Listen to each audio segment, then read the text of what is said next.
Byagendekeye bite uyu mugore kugira ngo yisange atakigira umwenda wo kwambara? Byamugendekeye bite kugira ngo yisange kandi ari we muntu wari ufite imyenda myinshi yo kwambara, akaba asigaye yidoderaho imyenda bya bindi bita ngo ni ubucocera? Byagendekeye bite uyu mugore kugira ngo asigara atoragura imyenda kugira ngo abone icyo asanisha iyo yari yambaye, kandi ari we wari ufite imyenda myinshi? Byafashe igihe kingana iki se kugira ngo ibi byabaye bimubeho? Byari byamugendekeye gute?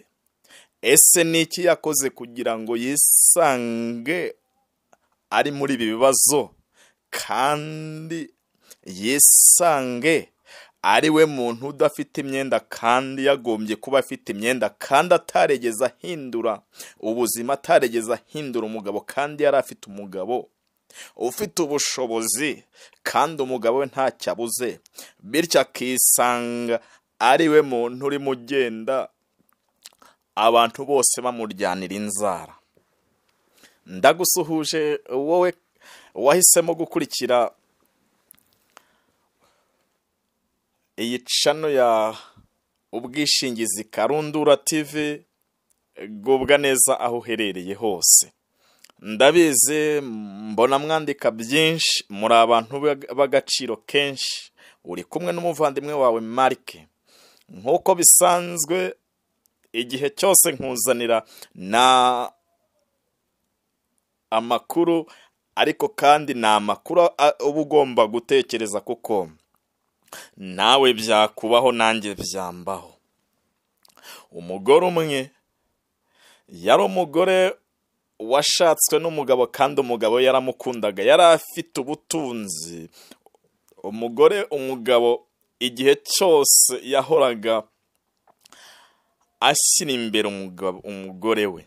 Umugabo igihe cyose umwenda wose wadukaga yawuguriraga umugore we. Umwenda wose wabaga ugezweho usanganaga uyu mugore. Umwenda wose wabaga ugezweho niwe wagombaga kuwubarizaho. Igihe cyaragiye umugore yasaga neza mu buranga, bya bindi ab'iki gihe bita ngo rwose aratwika, cyangwa se mbese mu buranga yarihogoza. Uyu mugore rero kubwo kurengwa no kubwo kubabona rwose ibintu byose abifite kandi ntacyo abuze, byaje kurangira nawe ashatse rwose icyatuma koko akomeza kugira umurengwe. Bityo rero ubwo bwiza bwe bwamukururiye akaga. Ubwo bwiza bwe bwatumye abantu benshi, abagabo benshi bamwifuza. Ubwo bwiza bwatumye abagabo benshi bamurangamira, kandi n'umugabo yakoraga byose kugira ngo umugore we ahore asa neza. Umugabo we icyo umugore yashakaga cyose yarakimuhaga, kuko umugabo yaramukundaga cyane. Ntago byaje gukomeza gutyo. Umugore yaje kubona ko nta kindi cyakorwa, maze umugore nawe afungurira umutima abandi bagabo, bityo abagabo binjira mu mutima we. Yaje kwisanga uyu mugore atakinezezwa n'umugabo we, ahubwo umugabo asigaye akora ariko agakorera abandi. Uyu mugabo yarakomeje akunda umugore we, uyu mugabo yarakomeje yambika umugore we, ariko igihe kimwe mama we yaje kuza gusura umugabo. Mama w'umukobwa, wo twakwita nyirabukwe w'umugabo, yaje kuza gusura urugo rw'abana be. Yaje kuza y'umukwe we ngahamare kabiri, akareba uburyo umugore asigaye ataha nijoro, akareba uburyo umugabo ataha akaba ari we uri mu bana, uburyo umugabo ataha akaba ari we wita kuri nyirabukwe. Bityo umukecuru agira amakenga, abaza umugabo ati, ese umugore wawe akora akazi kigatuma ataha nyuma yawe. Umugabo yaramubwiye ati iby'uru rugo nta kindi naravuze, ntako ntagize, namuhaye inama, ariko uyu mugore yakomeje kwigira ibamba, yakomeje rwose kunyereka ko rwose ari hejuru yanjye, kandi nanjye namuhaye ubwisanzure bwe, ngahari igihe kizagera bivemo. Umukecuru byaramuriye, mama w'umukobwa we biramubabaza cyane. Mama w'umukobwa atekereza agahinda umukwe wagira, atekereza agahinda umukwe we, ukuntu umukwe we atahana amahaho, ukuntu umukwe we nta kintu na kimwe yimye umukobwa we. Arangije aramubwira ati mwana wanjye, uri umwana wanjye, ndagukunda kuko nanjye wankundiye umwana wanjye, kandi nanjye nkubara nk'umwana wanjye. Inama ngiye kuguha uzazikurikize, kandi ntabwo ari inama mbi ngiye kuguha. Ngiye kukubwira ngo icyatumye uyu mugore ayoboka abandi bagabo ni umurengwe yagize, kandi uyu murengwe awuterwa n'ibyo umukorera. Mwana wanjye, guhera uyu munsi uyu mugore ntukongere kumugurira umwenda, umureka azambara imyenda yose afite, kandi ntuzongere kumugurira amavuta, ndetse amavuta yisiga uyahagarike, kandi ntuzongere kumugurira amavuta ahenze. Amavuta kugeza ubu uyahagarike, imyenda wamuguriraga rwose uyihagarike. Umuhungu yaragiye ati reka mbitekereze. Umuhungu yaragiye, umukwe we yaragiye araratekereza ku ijambo nyirabukwe yamubwiye, araratekereza ku magambo abwiwe n'umuntu mukuru. Aravuga ati se ndamutse ndetse umugore wanjye nkareka kumwambika, ese byacura iki? Ese abantu bazambona gute? Bwarakeye mu gitondo, umugore abwira umugabo ngo aragiye, aragaruka bitinze. Umugabo nawe ajya ku kazi nk'uko bisanzwe, yigira mu nka. Umugabo aragenda ajya mu nka nk'uko asanzwe amenyereye. Umugore nawe yigira muri ba bandi bamaze kumutwara umutima uruhu n'uruhande. Iminsi iragenda iricuma, umugore abaho gutyo. Abwira umugabo atese kutangurira umwenda, umugabo atese bawambara iriya. Umugore aragenda yambara imyenda imushiriraho. Noneho umugore kubera kutisiga yaje kugenda ahindura isura. Ba bantu bamuganaga bagenda bagabanyuka. Uyu munsi umugore akareba akabona abantu bandi bamubwiraga ngo uri mwiza nta kibabona, akabona umunsi ku munsi baragenda bagabanyuka, kandi yari afite abantu bari bamubwira ngo ni mwiza, kandi ibyo byatumaga asuzugura umugabo we, kubera ko yaramubwiraga ngo hari n'abandi ibyo ngibyo babinkorera, hari n'abandi bambwira ko ndi mwiza. Ariko umugore yibagiwe aho yakuraga ubwiza, kubera ko kugira ngo abe mwiza hari uwo yabikomoragaho. Mugore, ndagira ngo nkubwire ngo uyu munsi uri mwiza kubera ko ufite umugabo, uri mwiza kubera ko hari umuntu ukwitaho, uri mwiza kubera ko hari uwakugize mwiza, uri mwiza kubera ko hari umuntu wagukuye iwanyu akakwitaho, kandi akakwitaho kurenza abandi bantu bose yigeze amenya. Umugore rero umugore yaragiye yambara imyenda, atangira kwambara imyenda, yajya gufata umwenda agasanga waracitse, yajya gufata undi mwenda agasanga waracitse, yajya gufata undi mwenda bigeraho umugore abura umwenda yambara, kandi yaragiraga imyenda myinshi. Ariko umugore atangira kwigira inama, aravuga ati ese uwafata umwenda umwe nkawukata ngateraho undi mwenda. Buriya reka nkubwire, nta kaga gakomeye. Buriya iyo umuntu ageze aho atera umwenda ikiremo, ibintu biba byakomeye.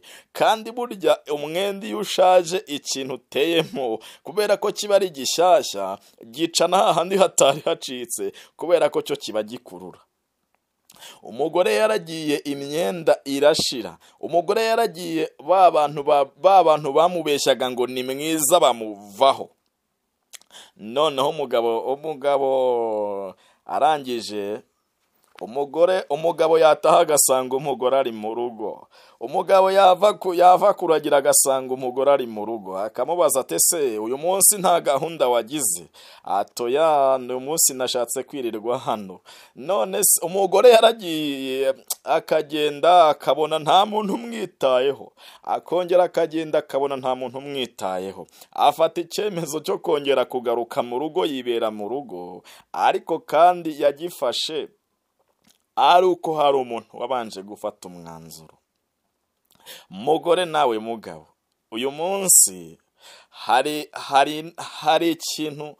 ikintu cyatugize abo turi bo, ariko tudaha agaciro. Ntabwo duha agaciro umuntu uduha agaciro, ahubwo duha agaciro udakwiriye agaciro. Umugore wawe ni uw'agaciro, umugabo wawe ni uw'agaciro, muha agaciro. Abandi bose baza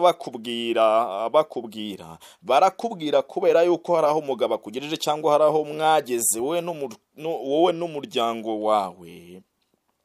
Uyu munsi umuntu arakubwira ngo wambaye neza kubera ko hari umuntu wakwambitse neza. Uyu munsi umuntu arakubwira ngo urasa neza kubera ko hari umuntu wakwitayeho ugasa neza, nyamara ugakurikira ukubwiye ngo urasa neza, ukibagirwa uwaguhaye ubwo bwiza.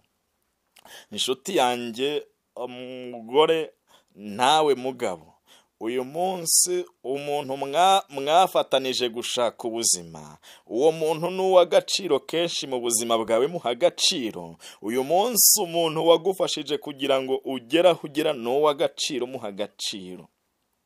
Uyu munsi mugore, abantu benshi bashobora kukwereka yuko rwose uri mwiza, nibyo uri mwiza, ariko bashobora kuba barimo bagushuka kugira ngo nawe, buriya abagore, umugore iyo umufatishije ijambo ryiza ushobora kumufata ukamugezaho, ariko kandi burya ijambo ryiza hari igihe uribwirwa kuko hari ikindi bagushakaho, kandi iyo bamaze kukibona iteka nta kandi kamaro waba bagufitiye, iteka bazaguta, kubera ko baba bakeneye abandi beza bagusumbya ubwiza, kandi umugabo wawe ntafite kuguta kubera ko uyu munsi yagutoranije muri benshi. Umugore wawe nawe yagutoranije, yagusanze yararebaga benshi. Niyo mpamvu rero ukwiriye kumuha agaciro. Mugabo,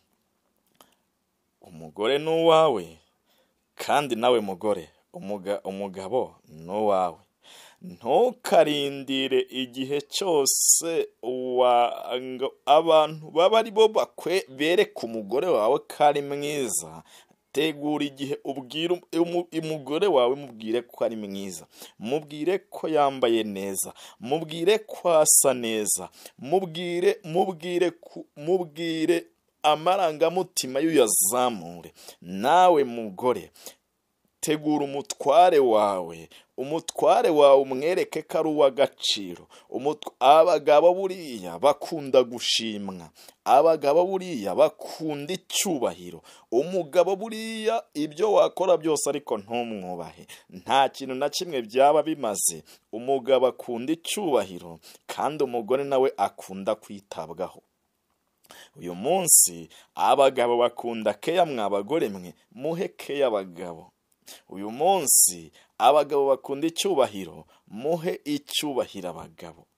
Abagore, umugore uyu munsi wa none aba akeneye guteteshwa. Mugabo, tetesha umugore, ariko kandi wa mugore we nawe uramenya utazarengwa, kuko umurengwe wica nk'inzara, kandi umurengwe bisoza nabi. Uyu mugore byasoje abuze umwenda yambara, kandi abo yari yiringiye nta n'umwe wigeze ugira icyo amufasha. Nawe rero ndagira ngo nkubwire ngo uyu munsi abo wiringiye barenze umugabo wawe ntacyo bazagufasha, usibye gutuma usuzugurika muri rubanda, usibye gutuma abantu bakuryanira inzara, usibye gutuma abantu babona yuko wataye umutwe, usibye gutuma babona yuko nta n'akamaro ufite. ariko uyu munsi wa none urugo rwawe ruzaguhesha ishema, ruzaguhesha umugisha, ruzaguheshwa kuvugwa neza, kandi ruzaguhindura umwamikazi, umugabo ruzamuhindura umwami. Ndakubwiye ngo abana bazahinduka ibikomangoma byo muri urwo rugo, kubera ko urugo mwaruhinduye ibwami. Reka mutegure imiryango yanyu ihinduke ibwami, kandi umuntu wese ajye yishimira kugera muri uwo muryango, kandi umuntu wese ajye aba amahoro ageze muri uwo muryango.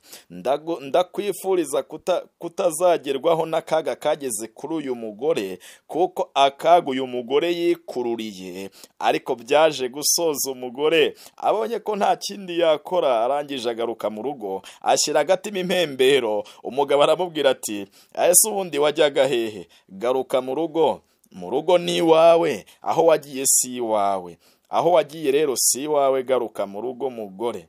Mugabo nawe ubuhungiro urimo si iwawe, garuka mu rugo hunguka.